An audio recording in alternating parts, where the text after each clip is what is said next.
去坐旋转木马，肯定很好玩。走。那为什么要坐在这儿做这个东西呢？因为好玩啊。你在商场里坐木马，这里又不是个游乐场。是人家觉得新鲜嘛。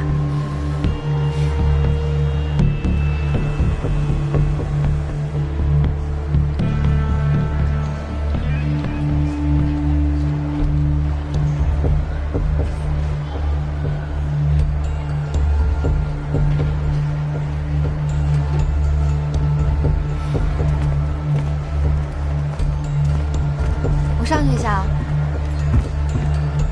小强，我看他上了采检车，那可是卫生局血液中心的啊！我跟过去看一看。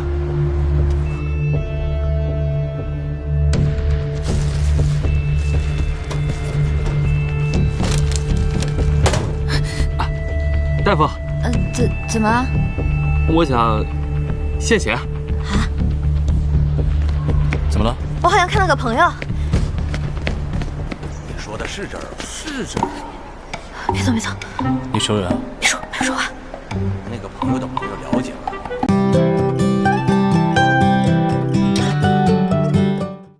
啊，他们了解小鱼的情况吗？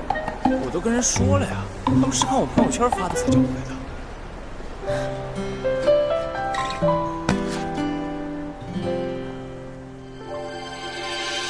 还没把你看清楚，命运已收起眷顾。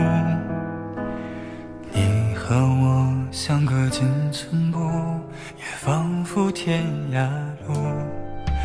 我生来注定孤独，明知爱慕本就是虚无。人家说了就金钱有苦，这不想见见，了解一下女方情况。那咱们见见，合适再让小鱼见。行，好吧。 这是你爸爸？不是，是我不是亲爹却胜似亲爹的师傅。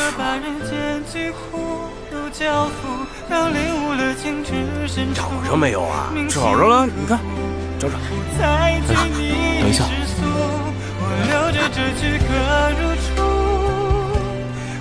没事，师傅，这小子要是相亲成功，小鱼也能抱着他满地跑。哎，这呢，这呢，走走走走。